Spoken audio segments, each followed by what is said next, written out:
Assalamualaikum to one and all. Today's episode is focused on analyzing five conceptual multiple choice test questions in hydrostatics, specifically on factors that affect fluid pressure, as well as the meaning of buoyant force.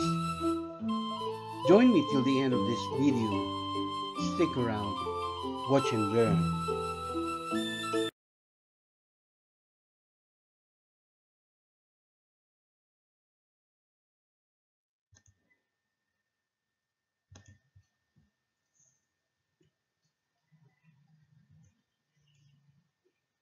Question number one. The figure shows three containers filled to the same height with the same liquid. In which container, if any, is the pressure at the bottom the greatest?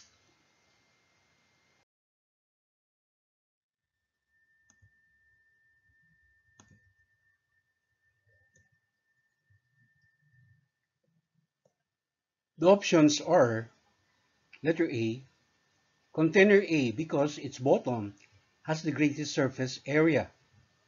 Option B, container A because it has the greatest volume of fluid. Option C, container B because it has the least volume of fluid. Option D, container C because its bottom has the least surface area. And option E, all three containers have the same pressure at the bottom. And the correct answer is option E. All three containers have the same pressure at the bottom.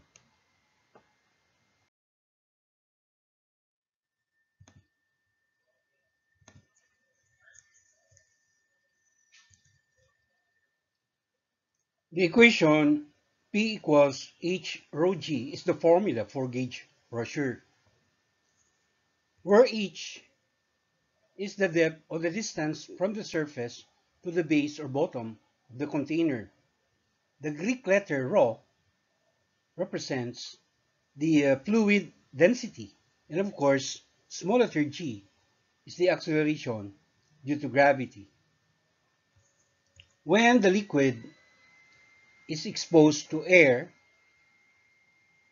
then um, the gauge pressure plus the atmospheric pressure is now referred to as the absolute pressure. Since all the three containers have the same depth of the same liquid, all three have the same pressure at the bottom. But if you notice, as suggested in the figure, there is more weight of the liquid in container A. Shouldn't its pressure at the base be the greatest? Or shouldn't container C have the greatest pressure since it has the smallest area, the base? As given in the formula, pressure equals force divided by the area or the area of the base, okay? And we also know that this area of the base is just equal to the volume of the container, right? Or the volume of the liquid in the container divided by the depth h.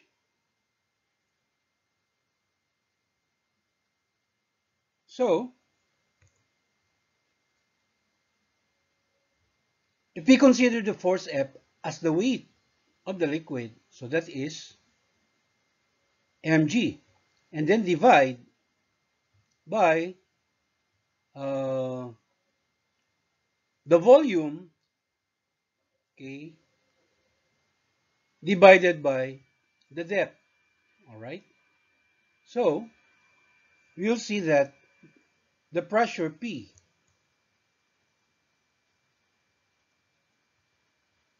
also considering that the density rho is mass over volume, okay, we can derive the formula for the pressure or liquid pressure that is exerted at the bottom of each container. All right. So that pressure, which is considered the gauge pressure, is just the product of the depth of the liquid, that's H, times the density of the liquid and acceleration due to gravity. So this clearly suggests that fluid or hydrostatic pressure does not depend on the weight or volume of the liquid in the container. Neither does it depend on the area of the base of the container.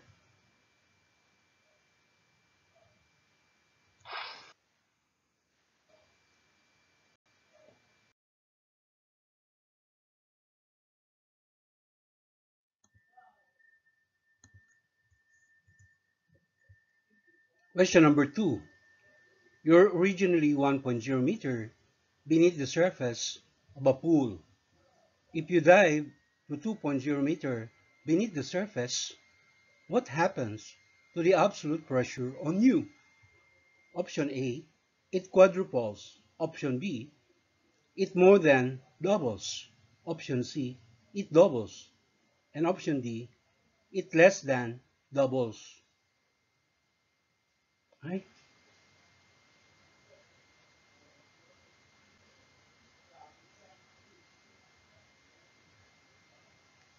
And the correct answer is option D, it less than doubles.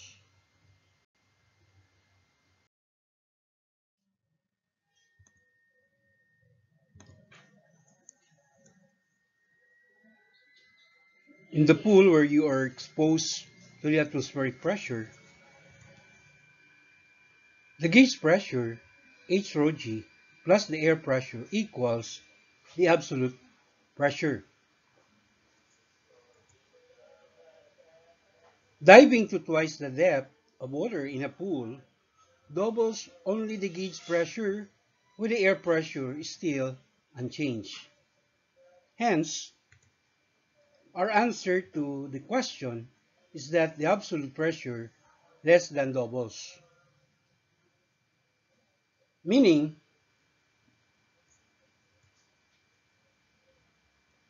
the absolute pressure at a depth of 2 meters is greater than the absolute pressure at the depth of 1 meter. But the final absolute pressure is less than twice the initial.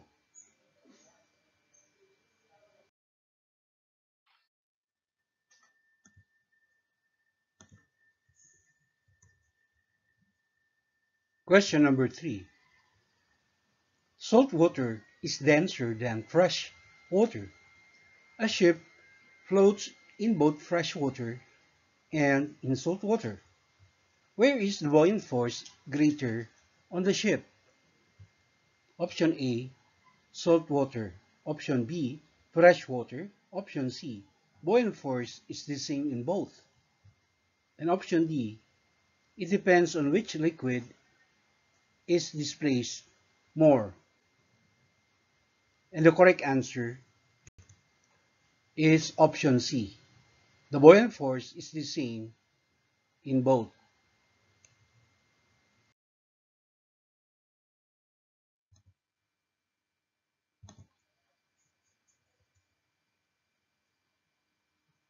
The buoyant force that acts on an object immersed in a liquid is by definition equal to the weight of the liquid displaced. In each situation shown in the figure, the ship is floating. So that means that the ship is in static equilibrium. The upward buoyant force of the liquid is equal in magnitude to the gross weight of the ship. And assuming the ship does not unload as it cruises from the salt water to the fresh water and still remains afloat, then the buoyant force or weight of the liquid displaced remains unchanged. So in both fresh water and in salt water, the buoyant force the ship experiences must be equal. Based on the formula for buoyant force, right? FB equals density of the liquid multiplied by the volume of the liquid displaced times acceleration due to gravity. We say that the volume of fresh water displaced by the ship must be relatively greater in order to compensate for its relatively lower density. Right? So take note, we are emphasizing that the liquid displaced, denoted by capital B, okay, has been enlarged in this formula. Now, in the case of the salt water, the ship displaces less amount of salt water. This is to compensate for its relatively higher density. So the symbol for the density of salt water has also been enlarged.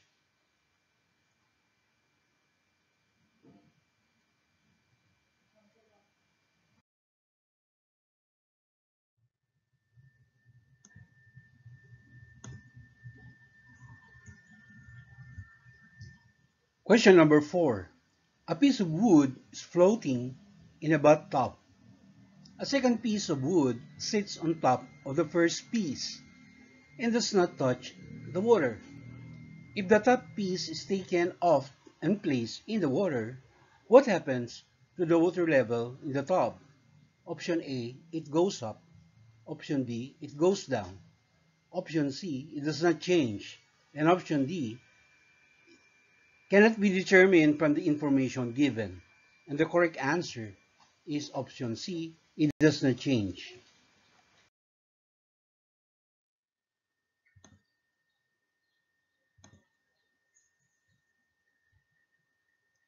Initially, the smaller piece is on top of the bigger piece, and both blocks are floating with a certain volume of water already displaced. The one on top does not touch the water, and the bigger piece is partially submerged.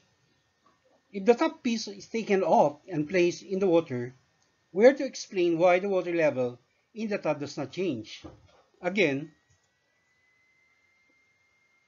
we make use of the fact that the buoyant force is equal to the weight of the water displaced. So initially, when the smaller piece is still on top of the bigger piece, the buoyant force is equal to the combined weight of the two blocks since they are floating. That is, F sub B, or the buoyant force, is just equal to the product of the density of water times the volume of the water displaced and acceleration due to gravity. And that is equated to the combined weight of the two blocks, denoted here by W sub 1, 2. And if you're going to isolate the volume of the water displaced V sub dl, then we can express it as the combined weight W sub 1, 2 divided by the product of the density of water and acceleration due to gravity.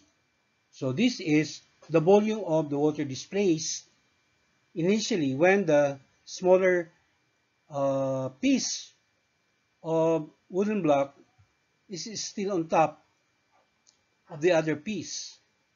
But when this smaller piece was taken off and placed in the water, all right, then both pieces are still floating, all right, and the volume of water that is displaced, all right, by both pieces or blocks can be expressed as B prime sub dl, okay, equal to the sum of the weights of the two pieces divided by the product of the density of water and acceleration due to gravity. Right?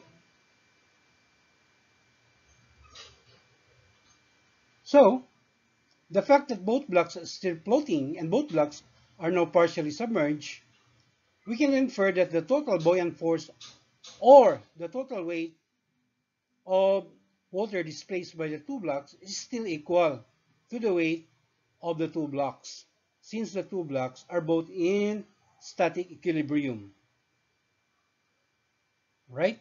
The volume of water displaced initially remains the same as the volume of water displaced when the smaller piece was taken off and placed in the water.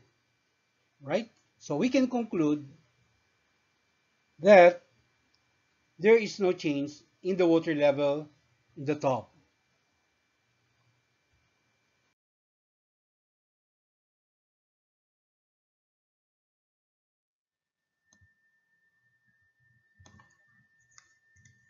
This is now our last question, question number 5.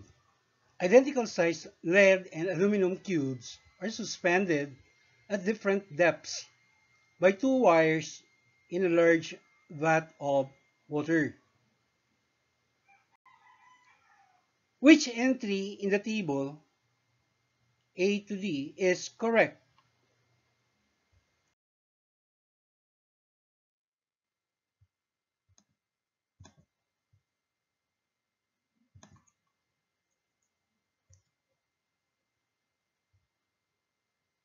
In column 1 of this table, we have the four quantities to be compared between the aluminum and the lead cubes. The first is which cube experiences the greater buoyant force. The second one is on which cube is the tension in the wire greater. The third question is which cube experiences the greater force on its lower face. And the fourth question is which cube has the greater difference in pressure between the upper and the lower faces. Right? The four options A, B, C, and D are given in columns 2, 3, 4, and 5 respectively. And the correct answer is option C.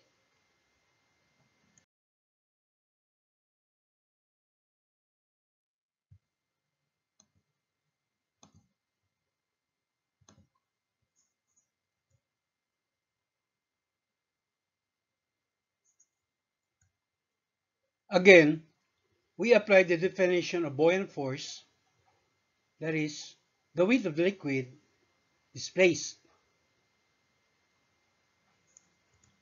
And since the aluminum and the lead cubes have the same volume and both are completely submerged in the water, the volume of water they each displace is just the same. Hence, the buoyant force acting on each cube is also the same. The tension, capital T, in the wire is equal to the weight, mg, of the cube minus the buoyant force, Fb. And since lead is denser than aluminum for the same volume, the lead cube is heavier than the aluminum cube.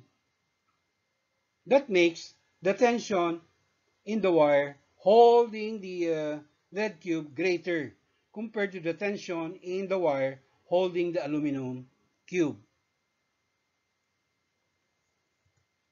The lower face of the lead cube experiences a greater force compared to that of the aluminum cube because the corresponding pressure for the same surface area is greater since the lower face of lead is at a greater depth. And last but not the least, the difference in the pressure between the higher and the lower phases, or that's delta P, when multiplied by the same phase area, is actually equal to the upward buoyant force exerted on the tube by the water. And since the buoyant force Fb, right,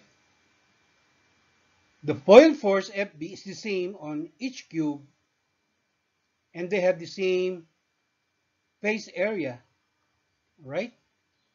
The change in pressure delta P between the upper and the lower phases is also the same for both cubes.